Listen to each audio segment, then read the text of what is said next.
Hoy vamos a ver cómo se descubrió el mundo desaparecido bajo las arenas del desierto en la Mesopotamia.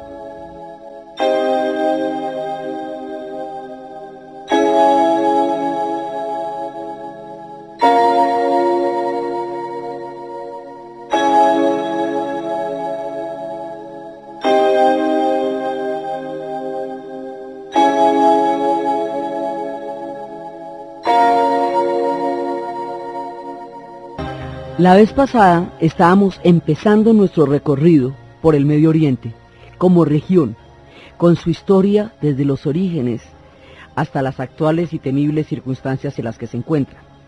Como es una región tan grande y es tan densa históricamente y abarca desde Turquía, Anatolia, abarca la Mesopotamia, abarca la tierra de Canaán y el valle de Jordán, actual Siria, Líbano, Palestina, abarca Egipto también dentro de la clasificación del Medio Oriente porque está ahí lindando a través del monte de Sinaí, a través del Mar Rojo. Entonces nos toca irnos por partes para que tengamos, digamos, como una especie de orden de travesía por el Medio Oriente.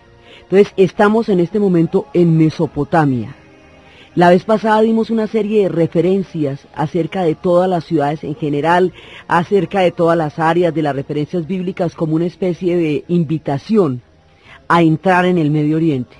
Hoy nos concentramos específicamente en Mesopotamia y estamos en los orígenes de los tiempos.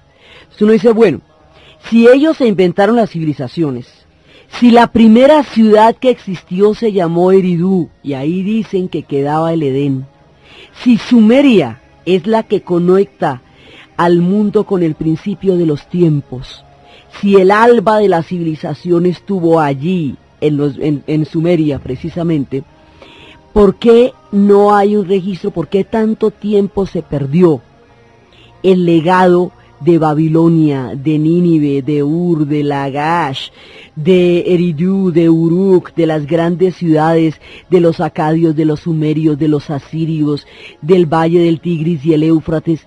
¿Qué pasó con eso? ¿Por qué no tenía la continuidad en la cultura que tuvo y que tienen en este momento las pirámides egipcias o el Partenón en Grecia? ¿Qué fue lo que pasó? Pasó primero que los materiales en que están construidas esas ciudades son distintos. No son esas piedras monumentales del Valle del Nilo que pudieron aguantar la inmortalidad de los tiempos, ni es el mármol del que está construida Grecia. Son unas tablillas y son unos ladrillos de barro cocido hace 5000 años lo que sustentaba esas civilizaciones. Entonces, por un lado, el material del que están hechas las ciudades, el que fueran destruidas una y otra vez, muchas veces sobre los mismos asentamientos, hace difícil rastrearlas.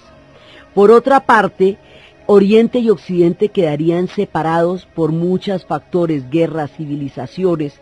Por otra parte, la llegada del Islam, cuando todo eso se vuelve una civilización islámica, parte de cero y cuenta su historia desde su aparición en la tierra. Lo mismo hace el cristianismo, parte de cero y cuenta su historia desde su aparición en la tierra. Entonces, digamos, el desarrollo de la civilización islámica concentra toda la atención cultural en el desarrollo de la religión del profeta y el mundo anterior se pierde bajo ese manto. Occidente lo pierde de referencia porque Occidente se basa en Grecia y punto, y desconoce toda la civilización persa y toda la matriz que Persia significa para el mundo como tal. Entonces ahí hay una serie de factores que hacen que todas estas culturas vayan cayendo en el olvido y se vaya perdiendo la continuidad y el legado de la historia de esos pueblos. Hoy vamos a ver cómo se desentierran del más profundo pasado, el alba de las civilizaciones y el comienzo de los tiempos, y de qué manera pudimos volver a entrar en contacto con los viejos dioses, con Marduk, con la creación de los astros, con la primera leyenda humana, cómo se dieron todos esos descubrimientos, digamos, esos redescubrimientos, esos contactos entre Oriente y Occidente que permitieron que se conociera de una manera global la historia del alba de las civilizaciones. Entonces, hay un tipo, un cónsul francés, todo esto va a suceder en el siglo XIX, La mayor parte de los descubrimientos de este mundo van a suceder en el siglo XIX. Las cosas habían empezado desde las campañas napoleónicas en los tiempos de la campaña en Egipto. Desde ahí había empezado la inquietud. Los franceses habían empezado un clima de inquietud por lo que el significado de las maravillas que vieron al llegar a Egipto, y habían llevado una serie de dibujantes que Verneau haría todo un dibujo maravilloso que se llama La descripción del Egipto, que es a lo que en ese momento existía en Egipto, algo así como lo que Humboldt hizo con la expedición botánica, que era la descripción absoluta y detallada en dibujos de todo lo que había en tierras que la imaginación no podría llegar a concebir por fuera de sus límites. Entonces eso es lo que hacen en la descripción del Egipto. Ahí empieza, digamos, como un punto de interés. Francia va a continuar en esta tarea, Alemania se va a vincular a esta tarea, Inglaterra se va a vincular a esta tarea, y de cada uno de esos países van a surgir los arqueólogos. En el siglo XIX se desata una fiebre por la arqueología. La cosa más impresionante ya venía desde el 18, ya venía desde Napoleón, pero en el 19 la sed de aventura, el descubrimiento de nuevas fronteras, de nuevos mundos, va a completar este panorama. Entonces, en esa época, Pablo Emilio Botta es un francés, es cónsul, es un tipo enamorado de Oriente, y el tipo le da por pensar que todos los escenarios bíblicos y que todos los escenarios descritos en la leyenda tienen una base de verdad. En ese momento empieza a mostrarse, digamos, a interpretarse la veracidad de la leyenda, y ahí se van a buscar las leyendas. Esa es la misma época en que Schliemann se va a ir a buscar Troya, basado en los libros en los versos de la Ilíada. Entonces, algo tiene que haber allá empezaron las civilizaciones, vamos a averiguar cómo es la cosa. Y se va este tipo para allá, un orientalista, un tipo enamorado de la historia antigua y todo eso, va a descubrirla. Entonces, empieza a haber unas montañas, unas colinas que llaman Tel, porque Tel significa colina. Son montañitas más bien suaves, de un paisaje más bien, más bien suavecito, no son las exuberantes, grandísimas montañas de edad, sino son unas colinas. Entonces empieza a mirar, porque es que no hay nada, y partimos de que no hay nada.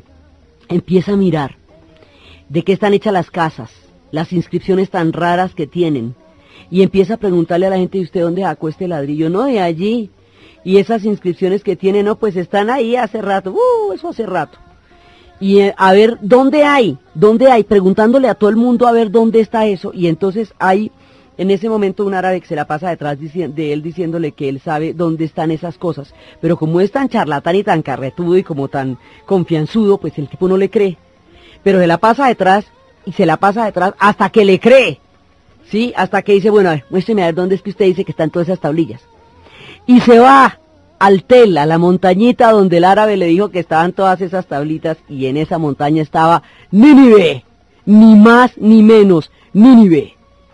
Entonces el tipo descubre el primer palacio asirio y descubre la ciudad de Nínive, y empiezan a salir de esas excavaciones, empiezan a excavar, y empiezan a salir esos hombres alados gigantescos con esas barbas así rizadas, montados sobre esos caballos. Esos monumentos gigantescos se ven sobre el imperio asirio. Empiezan a salir estos personajes como de la leyenda, estaban metidos debajo de esos tel, de esas colinas, tapados por las arenas del desierto, porque bajo las arenas del desierto estaba oculto el manto de la antigüedad, y es lo que se ha venido develando. Entonces el tipo empieza a descubrir esto, y cuando llega con ese cuento, pues claro, ahí empiezan a encontrar los palacios perdidos, y empiezan a ver que había grandes ciudades, y todo eso, y las tablillas, y empiezan a encontrar las tablillas. Y dicen: bueno, aquí están pasando cosas impresionantes. El tipo llega enloquecido con el cuento. Pero las tablillas cuneiformes que se encontraron ahí, en los palacios que surgieron de lo profundo de las arenas que habían cubierto los tiempos de la civilización, esas tablillas 40 años antes se habían descifrado. Entonces por eso era posible saber qué era lo que estaba pasando ahí. ¿Cómo se descifraron esas tablillas? Esas tablillas se descifraron porque había un profesor fresco, no era ni un orientalista, ni un tipo cultísimo, ni un consulado, un profesor fresco de un pueblo en Alemania, sí, el tipo había nacido en München, y se llamaba Frederick Grotfend. Y era un tipo normal, su papá, mamá, hijos, casita. Entonces un día se estaba tomando unos tragos con unos amigos y el tipo apostó a que él era capaz de descifrar la escritura cuneiforme, las tablillas. Y dice, sí, yo soy capaz. Y se puso en la tarea. Había llegado, cada vez que se producía una excavación de esas, todas esas tablillas llegaban a los museos y llegaban para ser estudiadas. Entonces lo que hacían era que sacaban copias en papel de las inscripciones de las tablillas para que analizaran eso. Entonces, en este momento, digamos, empieza a fluir eso por todas partes y las comunidades científicas y todo el mundo, y empiezan a haber publicaciones sobre eso, porque hay un auge muy grande de la arqueología. Entonces, este tipo dice, bueno, estas tablillas son de barro, se hacen en barro fresco y luego se van a meter en el horno para cocerse, como la cerámica, para que queden ahí y puedan dar testimonio de su tiempo. Entonces, ahora, estas tablillas son la primera forma de escritura que se conoce hasta el momento en la historia humana. Estos tipos en Mesopotamia se inventaron, entre otros chistes, la escritura. Entonces, y eso es los sumerios se la inventan. Entonces, imagínese usted que sean capaces de registrar, llevar la contabilidad, la vida cotidiana, enseñarle a la gente todo lo que va a pasar con la escritura. Eso marca el límite entre la historia y la prehistoria. Entonces, el tipo se pone a pensar y dice, bueno, si yo voy a escribir en una tablilla con un punzón, lo más cómodo, lo más práctico, la escritura tiene que ser práctica, o si no, eso no sirve.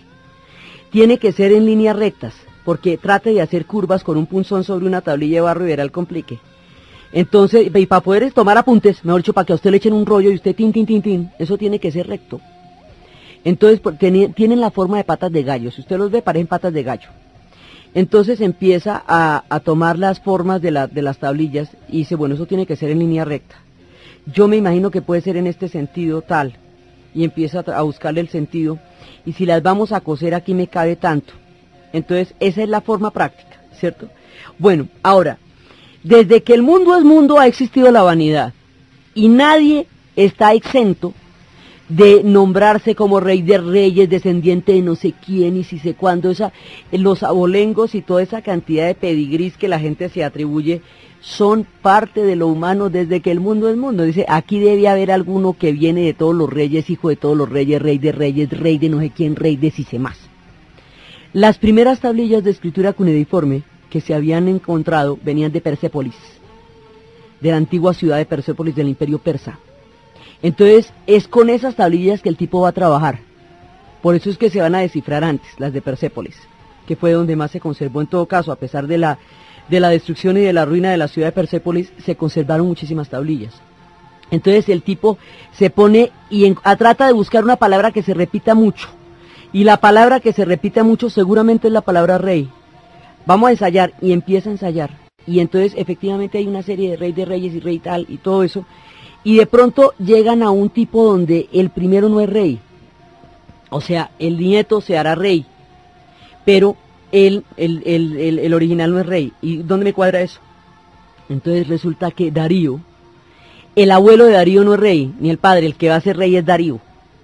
Entonces empieza rey de reyes y todo eso hasta llegar a Darío, y nos cuadra con lo que sabíamos. ¿Por qué sabíamos de los persas? Por los griegos. Fue a través de los griegos que nos contaron de los persas. Entonces, con la información que hay sobre los persas, el tipo se pone a mirar para atrás y le llega hasta Darío y le cuadra con lo que hay y encuentra toda la descendencia de los aqueménidas y encuentra los relatos que van de Ciro, de Jerjes y que van hasta Darío. Y así, entonces, así es que descifra la escritura cuneiforme. Entonces, con este dato, las tablillas que van a llegar de Nínive empiezan a ser leídas, porque ya existe la información para poder hacer una cosa con la otra. Entonces, pero la comprobación de este método absolutamente empírico y pragmático, que este profesor Gottfried de este pequeño pueblo alemán va a decir para ganarle la apuesta a los amigos que hizo el día que estaban bebiendo cerveza, pues cerveza además que es un invento mesopotámico, eso es de lo más antiguo que hay. Entonces resulta que el tipo lo va a comprobar, y la manera como lo van a comprobar es tan increíble y tan audaz como la mayoría de las historias y los relatos que vamos a contar hoy.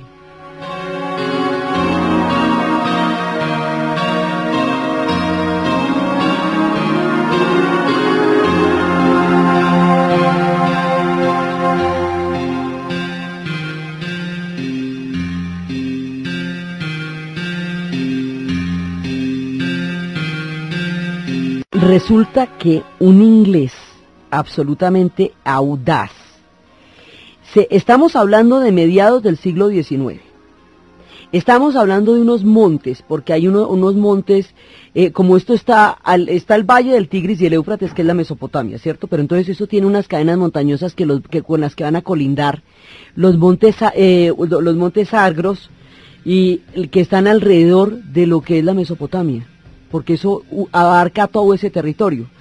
Entonces, en uno de esos montes, en la zona ya de Persia, digamos de lo que corresponde a Persia, porque el territorio de Mesopotamia básicamente son como unos 80.000 kilómetros que están entre las montañas del Kurdistán, los montes Zagros y el Golfo Pérsico. Ese es como el territorio, ¿sí? Entonces, cuando estamos ya para el lado de los montes, ahí hay una montaña escarpadísima, altísima, y este tipo, que es Rawlinson, Henry Rawlinson, ¿sí?, va a ser la cosa más loca del mundo. El tipo se va a amarrar a unas cuerdas colgando del vacío de la montaña, ¿sí? Un alpinista, pero en esa época eso no existían ni los piolets, ni todo el montón de juguetes que existen hoy para el alpinismo, no señor, eso era complicado, el tipo pendiendo de los aires, no existía ni la aviación, imagínense cómo se colgaba este señor allá. Y en el barranco, pero en el barranco, así, mejor dicho, en el desfiladero de para abajo, el tipo ve una inscripción grandísima en piedra. Y se cuelga de la manera más suicida y peligrosa para poder mirar la inscripción. Y es una talla escrita en 3 idiomas. Eso está escrito en persa, en babilonio y en asirio. Es una especie de piedra roseta, como la que encontró Champollion, como la que él fue capaz de descifrar, que tenía las inscripciones en egipcio, en demótico y en griego. Esto la tiene en persa, en asirio y en babilonio, pero no es una piedra, es una montaña, sería como la montaña Roseta, porque era el qué monte. Entonces el tipo lo ve y eso estaba escrito ahí por Darío, diciendo que era para, digamos, era la manera como él escribía su estirpe para ser conmemorada por los siglos y los tiempos, y que era, digamos, es un testimonio de Darío a la inmortalidad de su estirpe, escrito en las 3 lenguas de su tiempo, en escritura cuneiforme, en un lugar tan inaccesible que la inmortalidad de los tiempos pudiera preservar. Y el tipo fue y lo leyó de la única manera que eso se podía leer, que era colgando de los aires, amarrado con cuerdas a una montaña, a punto de caer en el abismo, y confirmó lo que el profesor del pueblo chiquito de donde nunca salió, Gottfried, había descubierto a punta de sentido común, con solo mirar las tablillas y ocurrírsele cómo era que la gente escribía eso, para poder dar cuentas de lo que, porque es que la escritura se hizo para llevar las contabilidades, para enseñarle a la gente la cultura, para fines perfectamente prácticos. Entonces tenía que ser fácil y accesible, o si no eso se vuelve un camello y desaparece. Entonces, a punta de sentido común, Gottfried la descifra. Y este personaje absolutamente arriesgado y aventurero logra comprobar en la inscripción sobre la piedra exactamente lo mismo que se había dicho de todo lo que era la estirpe de Darío, escrito en las 3 lenguas, con las cuales de una vez se comprobaba por las 3 civilizaciones. Entonces ahí ya sabemos. Después viene un descubrimiento bellísimo, bellísimo, que es el que ya completa el cuadro. El descubrimiento es un diccionario para niños, son textos escolares. Entonces eran textos escolares para enseñarle a los niños a escribir la escritura cuneiforme, porque si no, ¿cómo hacían para las escuelas y todo? Y ahí es cuando empezamos a saber que realmente aquí ya había grandes civilizaciones, que esto se inventaron las ciudades, el concepto del urbanismo. Entonces, lo que hicieron con ese diccionario fue a 4 eruditos, mucho lo eruditos, a cada uno le dieron por aparte la copia y lo pusieron a que lo descifrara, sin que ninguno supiera que al otro le habían asignado la misma tarea. Cuando terminaron llegaron a conclusiones perfectamente similares. Se ofendieron mucho de que les hubieran puesto a los 4 la misma tarea, sin decirles, pero fueron opiniones similares. Y descubrieron un diccionario, un texto escolar. ¿Qué era lo que estudiaban los niños asirios y babilonios en el colegio cuando chiquitos, y sumerios? Sí, para saber cómo era que se escribía. Entonces ya con esto vamos completando la escritura, y la escritura es la llave de todo lo que lo que va a pasar de aquí en adelante. Entonces, con la escritura viene otro tipo, que es un aventurero, es un aventurero así tremendo, y este tipo, en 1850, se va a hacer la gran exposición universal en Inglaterra, en Londres, en la época más floreciente de la era victoriana, en el momento más impresionante de todos, cuando aquello era, mejor dicho, el corazón del mundo. Y esa exposición universal de Londres es la exposición que va a dar como el culmen de conocimientos. Cada rato que se hace una cosa de esas, por ejemplo Expo Sevilla o cosas de esas, son muestras de hasta dónde va el hombre en todos los campos del saber en una sola exposición. Eso se hace para cada 50 años. La de 1850 en Inglaterra era lo máximo. Entonces, ese tipo, para la exposición, la gran exposición de Londres, carga con los leones asirios, con los palacios, con todo eso, y todo lo que hoy se ve en el Museo Británico, que son salas gigantescas de leones alados y de hombres barbudos de tamaños descomunales, de piezas gigantescas, eso se lo llevó Layard, se lo llevó para allá. Sí, y allá empezó, porque él va a encontrar la biblioteca de Nínive. Entonces, como ya tenemos la idea de la escritura uniforme, con la biblioteca de Nínive, ¿usted imagina? Ya se puede saber todo lo que está pasando, pues mucho de lo que se está pasando allá. Entonces, esas son las claves del imperio asirio y del imperio babilonio, y empiezan a llevarse las tablillas al museo. Después de que termina la exposición, cuando la exposición termina, van a trasladar ese palacio de cristal donde había tenido lugar la gran muestra, lo sacan de Hyde Park, que era donde quedaba, y lo van a convertir en un museo que es el actual Museo Británico. Y allá está la antigüedad. Si quieres saber dónde está la antigüedad, está en el Museo Británico. Entonces, allá es donde se ven todas las grandes esculturas y todas las grandes piezas monumentales que estaban soñadas ahí, y eso fue Layard el que las llevó para allá.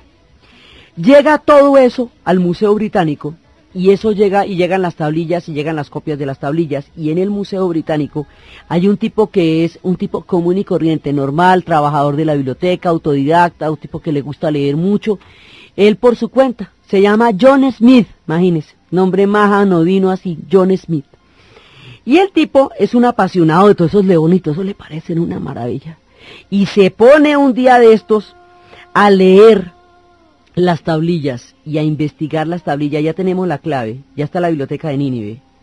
Entonces se pone a descubrir las tablillas y a leerlas de puro gomoso, pues si trabajaba ya, eso era lo que hacía todo el día, y descubre la primera leyenda en la historia de la civilización humana hasta el momento del relato, que acuérdense que eso siempre puede pasar, cualquier cosa, la leyenda de Gilgamesh y la búsqueda de la inmortalidad y su historia con Enkidu y la diosa Ishtar, que es lo que vamos a contar después.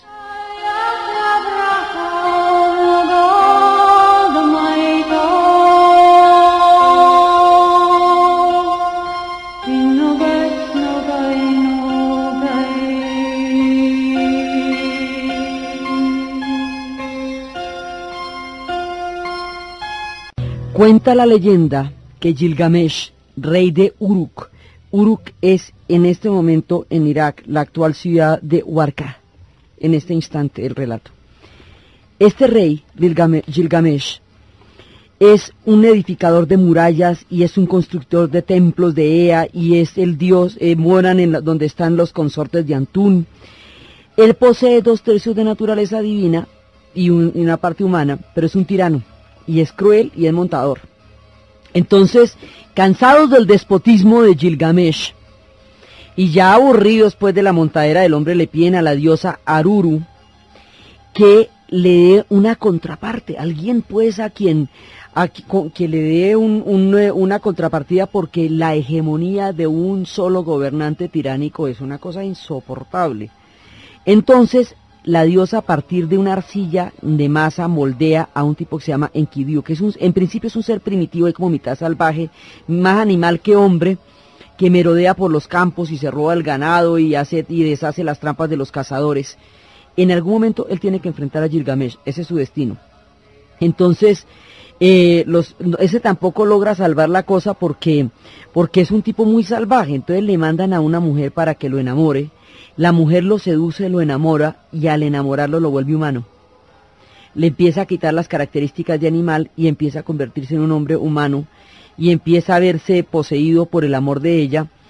Y le están diciendo en los sueños, le dice la diosa Nizum, que él se va a tener que enfrentar en algún momento con Gilgamesh, que eso es lo que va a hacer. Hasta que llegue el momento en que se encuentra con Gilgamesh. Y cuando se encuentra con Gilgamesh, el combate es total. Y a pesar de que Enkidu le gana, lejos de hacerse enemigos se vuelven llaverías. Porque el uno admira la fuerza y el valor del otro y recíprocamente. Entonces se vuelven grandes amigos y eso andan para arriba y para abajo, y eso, mejor dicho, eso hacen labores y hazañas heroicas y van a combatir a los gigantes y bueno, de todo. Y entonces, ahí no hayamos logrado pues neutralizarlo, pero por lo menos lo tenemos ocupado. Entonces Gilgamesh y Enkidu se hacen grandes amigos. Y vamos encontrando la primera parte de la leyenda. Y después nos pasa que hay una diosa que es la diosa Ishtar, y la diosa Ishtar se enamora del Gilgamesh y Gilgamesh la rechaza. Rechazar a una diosa es un error fatal, ya lo vimos en el caso de los griegos, eso cómo puede ser de costoso. Entonces el tipo la rechaza y ella decide vengarse donde más le duele a él, que es envenenando a su amigo Enkidu, y el tipo tiene que ir a encontrar el secreto, el antídoto, que salve a Enkidu de la muerte y que le dé el secreto de la inmortalidad. Entonces, encontramos la leyenda, pero está incompleta. Hasta ahí la encontramos un pedazo de la leyenda.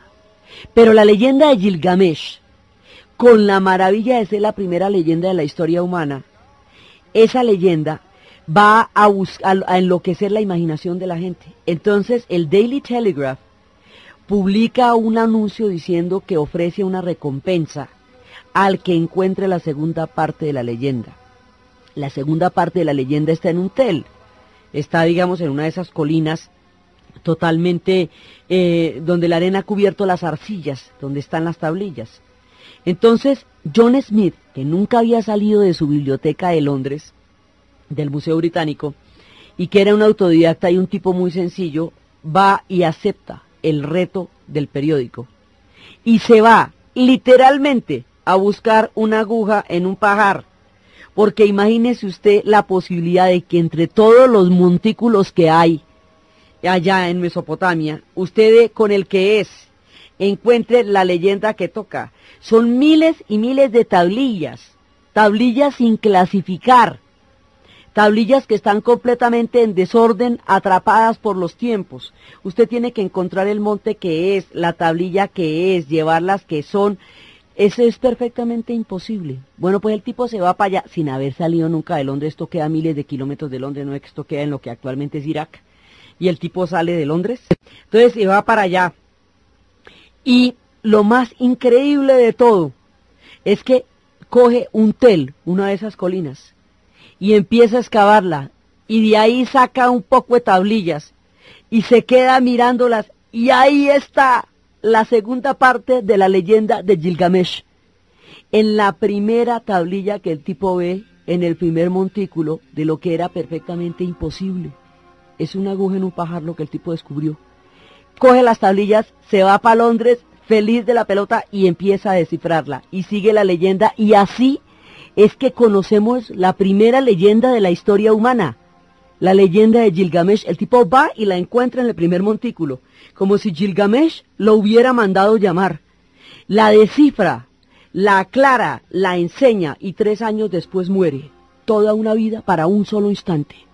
La vida entera de ese tipo es para encontrar y traducir la leyenda de Gilgamesh. Y la leyenda de Gilgamesh es la primera leyenda de la historia humana. Así es la cosa. Los dioses de Mesopotamia lo habían mandado llamar.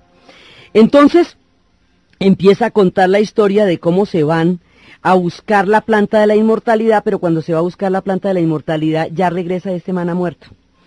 Ya no logra salvar a su amigo y le coge la tristeza más grande. Y después se enamora, se le aparece una mujer y le pega una enamorada buenísima, pero también la mujer se le va a morir. Y esto de la muerte se le vuelve un complique. Se le vuelve un verdadero complique a Gilgamesh porque lo afecta muchísimo. Entonces, él va a averiguar cómo, digamos, va a averiguar de un rey que conoce el secreto de la inmortalidad, y ese rey se llama Utpanshnikum. Digamos, es más o menos así, Ushpantit. Ese personaje es un rey inmortal. Y entonces le dice que él ha atravesado el mar de la muerte y que le dice que cómo hizo cuál es el secreto de la inmortalidad. Entonces ese personaje le cuenta, finalmente se atreve a decirle que la inmortalidad en general es solo patrimonio de los dioses, pero que él sobrevivió porque él era el único que se enteró de la venida del diluvio, que construyó una nave cubierta de betún y de asfalto, en donde se refugió con su familia, con las plantas y con los animales que en ese momento existían. Y al cabo de 7 días y 7 noches de una terrible tempestad, vio asomar entre la isla, de entre las aguas, al monte Nesir. Entonces hizo ir sucesivamente a una paloma, luego a una golondrina y luego a un cuervo, en ese orden.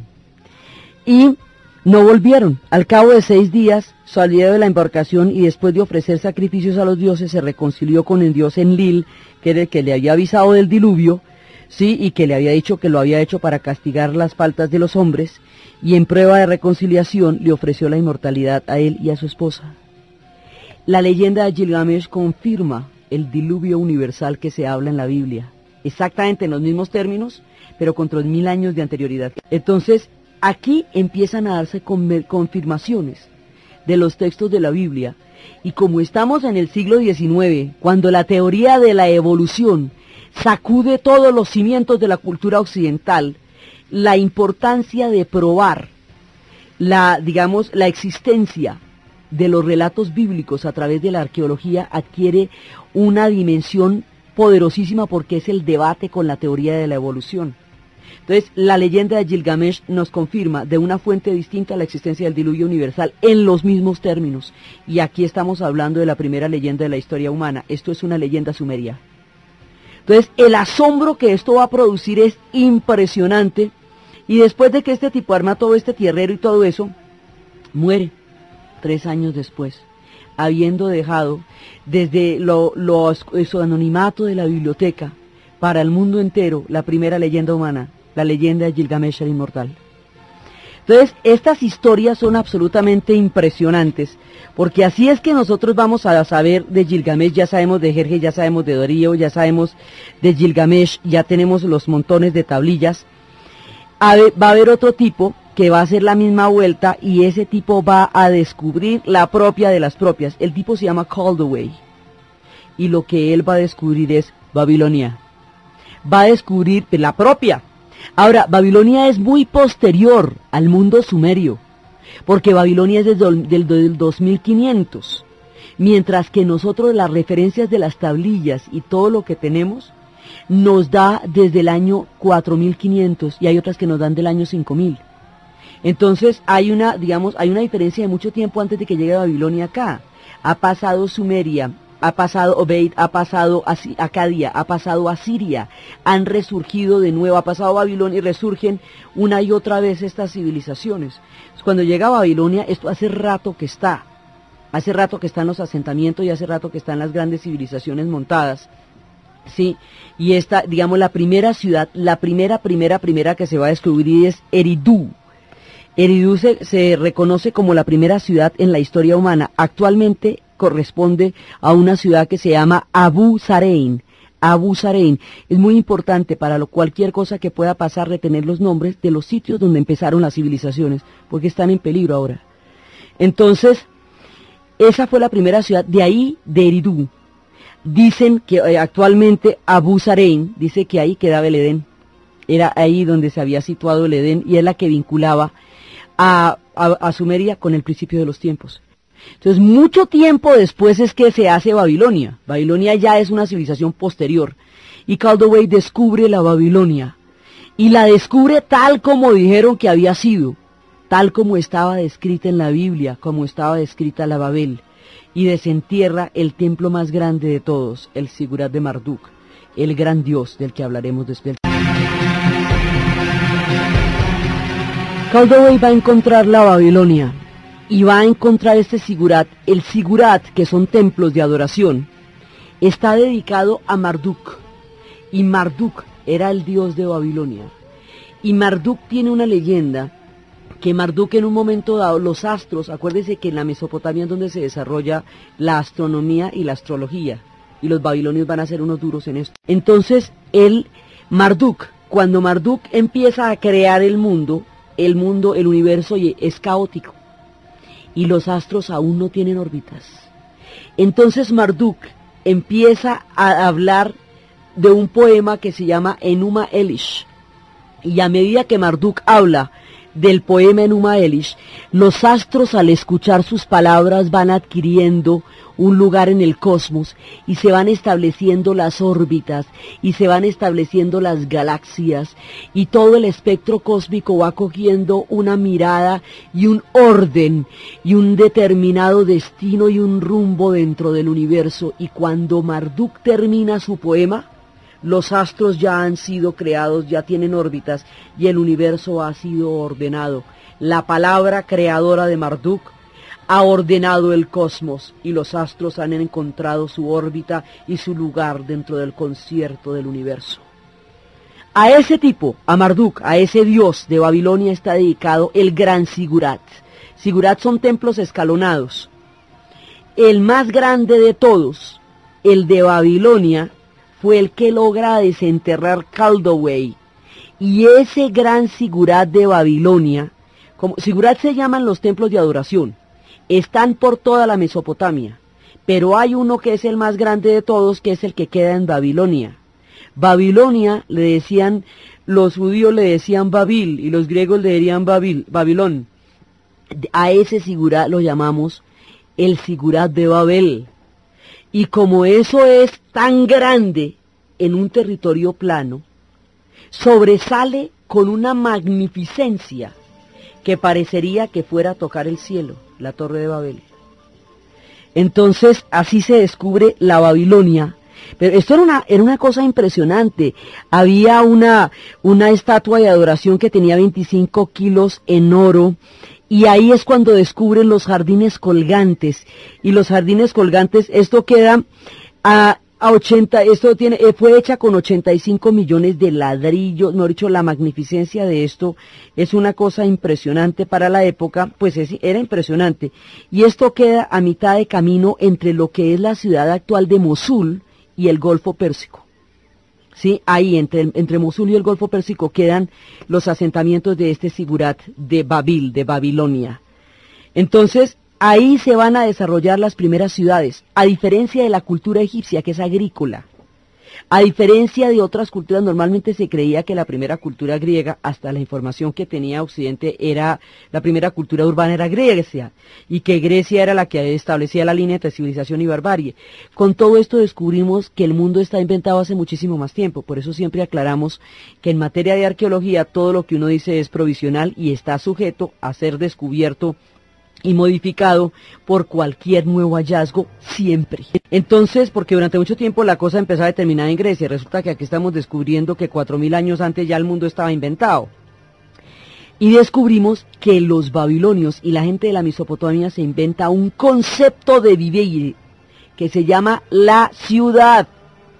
El concepto de el urbanismo es el aporte más grande que esta gente tiene, porque son concentraciones urbanas, que tienen centros administrativos, que tienen que tienen puntos de comercio, que digamos lo que es la estructura de una diversidad de población concentrada alrededor de un centro que se llama una ciudad, que no es, obviamente ellos viven de la agricultura, pero están viviendo en las ciudades. El 90% de la población de la Mesopotamia en la era de Babilonia vivía en la ciudad de Babilonia. Era un mundo urbano. El urbanismo sale de ahí. ¿Y qué encuentran en Babilonia? Las primeras escuelas, el primer caso de soborno, el primer caso de delincuencia juvenil, la primera guerra de nervios, que es la que actualmente tienen, el primer congreso bicameral, el primer historiador, el primer caso de reducción de impuestos, los primeros libros de farmacopea, los primeros libros de leyes, los primeros calendarios agrícolas, como decir el almanaque Bristol, la primera cosmogonía y la primera cosmología, empiezan a encontrar las primeras reformas, la primera canción de amor, la primera novela épica, el primer poema épico que es Gilgamesh, los primeros catálogos de libros, la primera edad de oro. Empiezan a descubrir todo esto. Descubren un texto de las tablillas cuneiformes donde un padre se queja de que su hijo se revela contra él y no le obedece, y que las nuevas generaciones no respetan a sus padres, no los obedecen, y que se están perdiendo los valores, y se están perdiendo los valores desde que se estaban inventando el mundo. Mire, esto hace 5000 años antes de Cristo, y ya hay quejas de la rebeldía de los jóvenes y de la manera como ellos se sentían rebeldes frente a sus padres y cuestionaban sus normas y sus leyes, desde que el mundo es mundo. Y todo esto lo descubren en la Babilonia. Y la entrada va a ser exactamente como en la Biblia la habían descrito, así encuentran la entrada de Babilonia. Y empiezan a comprar una cantidad de cosas. Después de eso, empiezan a ver una cantidad de investigaciones que van de la Universidad de Pensilvania y todo eso mucho más adelante, porque son protestantes y quieren quieren comprobar lo que dice la Biblia. Entonces las descripciones tal como estaban allá. Y se van descubriendo las ciudades. La ciudad de Uruk era una ciudad de rumba total. Era una de las ciudades más poderosas, y era de festivales, y era de parrandas, y en esta época ya existía la cerveza, porque la cebada se cultivaba en la media luna fértil. Entonces ya existía la cerveza, se hacían las ceremonias y también en las fiestas. Es el más antiguo de los licores, digamos, de los más antiguos es este. Entonces ya se va creando lo que es la Babilonia. Mucho tiempo después de este descubrimiento, en 1970, Saddam Hussein en un barrio va a invertir un montón en arqueología en el 70 para recuperar un pasado preislámico, porque el proyecto Baas, como se concebió en términos de Nasser, el proyecto del panarabismo, era un proyecto laico. Entonces, para buscar una identidad preislámica, le van a meter un montón de billete, con el billete petrolero, a las excavaciones y a la reconstrucción de todas estas ruinas. Y va a ser en la Babilonia va a ser casi que un parque temático. Eso le queda más parecido a Hollywood que a lo que realmente era, pero lo reconstruyó, inclusive le pone ladrillos nuevos. Eso quedó chistoso, pero lo logró reconstruir de todas formas, y le meten un billete grandísimo a esto, y lo van a alistar para que el mundo conozca el legado de la antigüedad. Y cuando ya lo tienen bonito, precioso y le han metido toda la plata del mundo, estalla la guerra con Irán. La primera, la guerra Irán-Irak, luego la guerra del Golfo Pérsico. Y entonces, pues esto quedó listo y no se vio, y está en peligro total en este momento. Las grandes civilizaciones, ese legado puede desaparecer, y eso es un patrimonio para el mundo entero, porque la humanidad completa se ve comprometida en esas historias, porque ese es el origen de la historia humana. Esta gente se inventó la rueda, esta gente se inventó los canales de regadío, todo eso se lo inventaron ellos también. Entonces, ese es, digamos, uno de los puntos más graves que pende sobre el conocimiento que tengamos de nosotros mismos como especie, porque todo eso se juega ahí, en los sigurats, en los asentamientos que en este momento están en la mira de las destrucciones que los pueblos hacen sucesivamente sobre sí mismos a lo largo de los milenios y a lo largo de la historia, y que ojalá no nos toque presenciar en esta época que se llama civilizada. Por otro lado, durante la Segunda Guerra Mundial, había un personaje que trabajó 30 años en una revista de variedades elaborando los crucigramas. Este personaje era perfectamente anodino, nunca dio síntomas de ser interesante de ninguna manera, y nunca llegó tarde a trabajar en 30 años. Se llamaba Ernest Weidner. Este personaje, Ernest F. Weidner, un tipo, el que hacía crucigramas, no hablaba con nadie, era un tipo perfectamente desconocido. Por las noches tenía una extraña ocupación. Por las noches se ponía a descifrar y a leer las tablillas y a mandar artículos a los lugares, a las revistas más especializadas que no leían ni la mamá de los autores, mandaba los artículos. Un día en el 41, en la Segunda Guerra Mundial, este tipo ni siquiera lo habían reclutado, que eso era rarísimo en Alemania. Un día, durante la Segunda Guerra Mundial, con los bombardeos y todo, el tipo no llega a trabajar. Y eso es muy raro, estamos en el 41. Entonces los compañeros de la revista, extrañados por la ausencia del tipo, van a averiguar qué pasa. Resulta que lo acaban de llamar de la Universidad de Viena y le acaban de dar la cátedra de asiriología, El tipo en 30 años de trabajar solitario por las noches descifró las tablillas y logró establecer la periodización de todo el antiguo imperio asirio y fue llevado como catedrático de la Universidad de Viena, convertido en el asiriólogo más importante de su tiempo, y por él es que sabemos lo que sabemos de Asiria. Y así es como desde las arenas del desierto se han ido revelando los legados de los comienzos de la historia del hombre en el país de los dos ríos, en la tierra de Mesopotamia. Después vamos a ver cómo estas historias se van consolidando, qué tanto sabemos de ellos, qué se averiguó de estas civilizaciones, qué queda, cómo va a pasar por ellos después el paso de los tiempos, y luego nos vamos hacia las tierras de Canaán en este inmenso viaje que estamos realizando alrededor del Medio Oriente. Entonces, desde las arenas del desierto, desde la grandeza del Enuma Elish, de Marduk, constituyendo las miradas del cosmos, desde la búsqueda insaciable de Gilgamesh por la inmortalidad y la vida de John Smith, solamente dedicada a la traducción de este poema, desde la locura y el delirio de los que colgaban de los abismos para comprobar las escrituras de Ciro y de Darío y de Jerjes, desde todos estos sueños y visiones que han hecho para el hombre moderno la recuperación del más remoto de los pasados, en la narración de Ana Uribe, en la asistencia técnica César Moreno, y para ustedes feliz domingo.